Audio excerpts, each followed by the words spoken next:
sunt 4 revoluții cultural-tehnologice. Inventarea scrisului în antichitate, inventarea tiparului în Germania medievală, a internetului acum 3 decenii și cea pe care o trăim acum cu toții, inteligența artificială.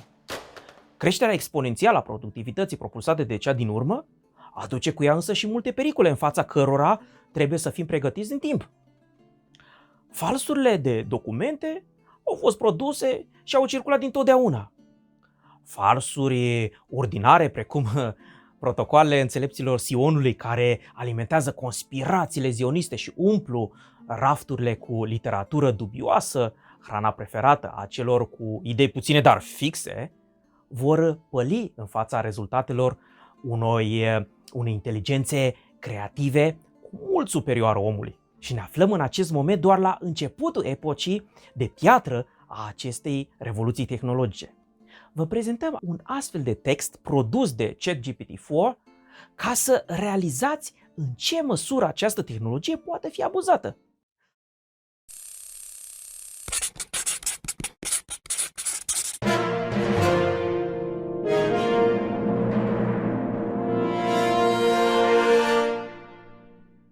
Vă salut! Numele meu este Adrian Gheorghe, sunt doctor în istorie și alături de Albert Weber, alt doctor, sunt membru al proiectului internațional de cercetare Corpus Draculianum, iar în fața oștenilor măriei sale, prezentator al singurului canal științific de istorie medievală din România. Episodul de astăzi face parte dintr-o serie de 2 producții. Acestea ar trebui consumate împreună spre a fi bine înțelese. Următorul episod va trata pe larg aspectele tehnice în forma unui curs pe înțelesul tuturor și pe care viitorul istoric îl primește încă din primul an de facultate, ca să-l funeze toată viața.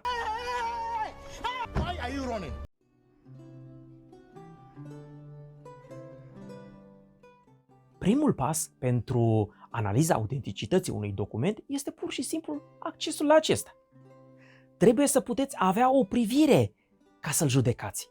Este plin internetul de pretinși istorici care susțin că ar exista documente, de obicei ascunse, în locuri unde numai ei au acces, care să probeze ipotezele lor abracadabrante. Dumneavoastră, ca oșteni, nu doar viteji, dar și înțelepți ai măriei sale, îi puteți dezarma instant, întrebându-i unde exact se găsește acel document, sub ce cotă și unde a fost publicat. În condițiile în care sute de istorici, numai în România, vânează constant astfel de documente care le pot propulsa carierele și remunerația, documentele care schimbă istoria nu se găsesc așa pe oriunde, inclusiv pe oala de sarmale a bunicii. În ciuda pretinselor valori creștine care zice-se că l-ar fi ghidat, o mulțime de falsuri au fost produse în evul mediu european, multe din ele evocând autoritate divină sau fiind născocite chiar de comunități mănăstirești. Scopul falsurilor era unul cât se poate de lumesc. Interese financiare, litigioase, politice, de prestigiu, etc. Spre exemplu, se căpătau drepturi asupra unor moștri sau venituri, se probau înrudiri ilustre, ori se elibera calea spre ascensiunea socială și politică. Sau și mai cunoscut publicului larg, scrisorile de trădare folosite să justifice arestarea lui Țepeș în 1462 și uciderea lui Mihai Viteazul în 1601. Șansele de succes erau sporite de faptul că nu existau registre ori evidențe centralizate ca în ziua de astăzi, în care să fi fost consemnată consecvent emiterea acestor documente. Disciplina științei istoriei care se ocupă cu stabilirea autenticității unui document de cancelare se numește diplomatică, din latinescul diploma, act. Atenție! Nu o confundați cu diplomația. Doar 2 cuvinte care sună aproximativ similar.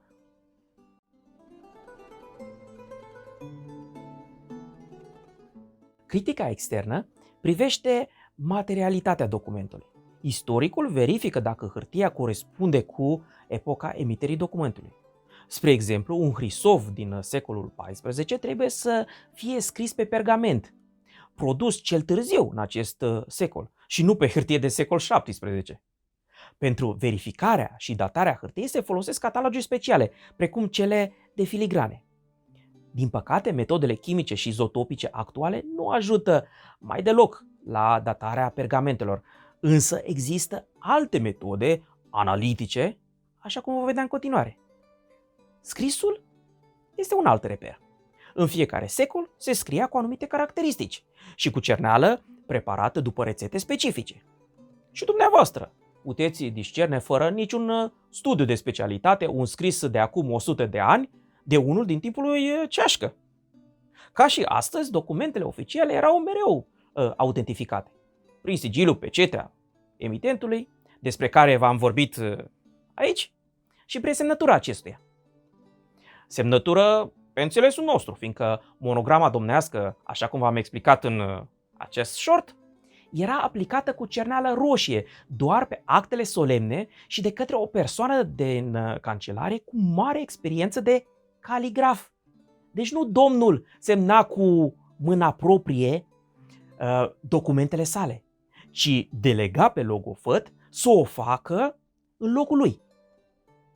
În fine, starea de conservare nu spune mai nimic despre autenticitate, ci doar despre profesionalismul, norocul și interesul celui care a conservat documentul de-a lungul secolelor.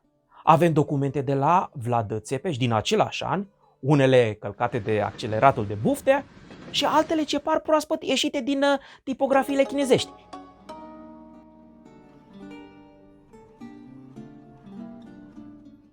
Critica internă se bazează pe conținutul textului, de la limbă și stil până la formularul acestuia și informațiile istorice conținute. Ca și în ziua de astăzi, cancelarele medievale concepeau documentele într-un limbaj de lemn birocratic specific și după o structură standard, foarte rigidă. Formulări și structuri atipice ridică automat semne de întrebare. Și dumneavoastră ați sesiza imediat specificul unui text administrativ din perioada vechiului regat, în contrast cu unul din timpul lui Vanghele, primarul care este. Domnul președinte, nu, lăsați-mă pe mine cu testurile. Eu vreau să spun, Vă rog, domnul președinte. testele. Un detaliu esențial îl reprezintă listele martorilor specifice actelor solemne de cancelare, adică hrisoavelor de danii, întăriri, etc., dar și actelor de vânzare-cumpărare. Aceste persoane importante apar în multe documente, chiar și sub mai mulți domni. Deci nu este greu de verificat dacă sunt persoane reale sau inventate, care apar numai și numai în respectivul document suspect. Și mai ușor este atunci când falsificatorul folosește nume reale, istorice, însă din alte perioade. Spre exemplu, este foarte puțin probabil ca un vornic apărut pe actele de la începutul domniei lui Vlad Dracul și apoi dispărut cu totul 3-4 decenii să reapară brusc pe acte de la sfârșitul domniei fiului său, Vlad Țepeș. Asta dacă nu cumva e Matusalem, ori reptilian. Detaliile pomenite în document, persoane, locuri și evenimente istorice reprezintă tot atâtea indicii care trebuie să se potrivească cu ce știm din alte documente cronici și de la diferiți martori istorici. Din fericire, falsificatorii au lucrat pentru contemporanii lor și nu pentru noi istorici antrenați în uzul metodelor sofisticate științifice. Celebre sunt falsurile intelectuale ale lui Bogdan Petricei cu HD, care, în avântul lui de a-și demonstra tot felul de teze naționaliste, a ajuns să producă el însuși o serie de documente. Vă dați seama ce vor putea face HD-ii zilelor noastre cu ce va urma după GPT-4? Și mai rău, cei care fac bani din producerea și vânzarea de teorii ale conspirației.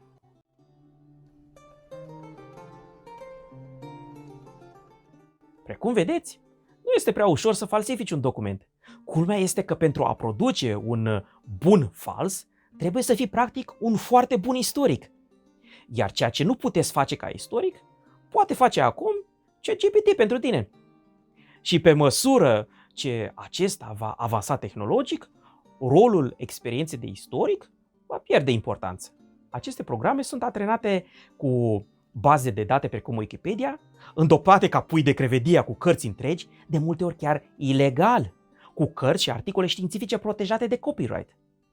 O inteligență artificială dezvoltată va fi în stare în viitorul foarte apropiat să producă nu numai texte, dar și imagini digitale clare ale unui pseudo-document istoric, imitând pur și simplu modele reale și știind să evite în bună parte metoda științifică despre care v-am vorbit. Ca să vă antrenăm în avans, dar și pentru a sensibiliza în privința potențialului acestui pericol manipulativ, am produs o scrisoare fictivă a lui Vlad Țepeș, folosind ChatGPT în versiunea 4.0, care știe destul de bine limba latină, nu numai pe cea clasică ciceroniană.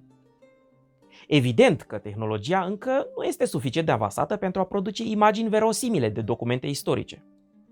În prezent, generatoarele artificiale de imagini încă nu pot genera manuscrise. Pentru ochiul neatent, rezultatele pot însă păcăli în oarecare privință, mai ales când rezoluția este slabă. Vă invităm pe Facebook, pe forumul nostru, să descărcați acest document sau de la linkul din descriere. Dar și să dați un like ca să hrănim algoritmul și șansele sale de succes ale acestui episod. Nu uitați apoi să comentați argumentând concret ce vi se pare fals, dar și ce ar putea trece ca autentic. Despre ce e vorba? Păi, la Țepeș, trecut la catolicism și numit acum Ladislaus, cer iertare brașovenilor pentru masacrele împotriva lor. Oferă soluții de reconciliere și de reîntoarcere la vechile afaceri cotidiene. Credeți că Vlad ar fi scris o astfel de scrisoare și dacă da, în acești termeni? Aveți o privire atentă mai ales pe următoarele aspecte ale textului. Formulele de adresare din primele rânduri la adresă, dar și pe cele de încheiere. Văpari tipice ori atipice pentru scrisori latinești emise de Țepeș din ce ați văzut în primul tom al Corpus Draculianum sau alți voievozi contemporani? Limba și stilul. Este latina și ortografia cancelarilor din secolul XV sau este o latină clasică, antică? Sesizați poate neologisme care nu puteau fi folosite în epoca medievală și care le-ar fi putut trăda pe un falsificator modern? Nume și locuri de persoane. În fine, datarea. Corespund informațiile cu biografia lui Țepeș și cu evenimentele atestate din alte surse? În fine, o întrebare mai subiectivă. Pe cine îl avem aici în față? Pe personajul autentic sau niște frânturi de informații modelate după narrative moderne în scopul de a ne manipula percepția? Care sunt slăbiciunile acestui fals care îi pot trăda originea modernă? Ca unul că se poate de autentic, Maria sa Vlad vă mulțumește pentru fidelitate și vă transmite și de această dată prin mine umilul său logofăt și Dumnezeu să vă veselească.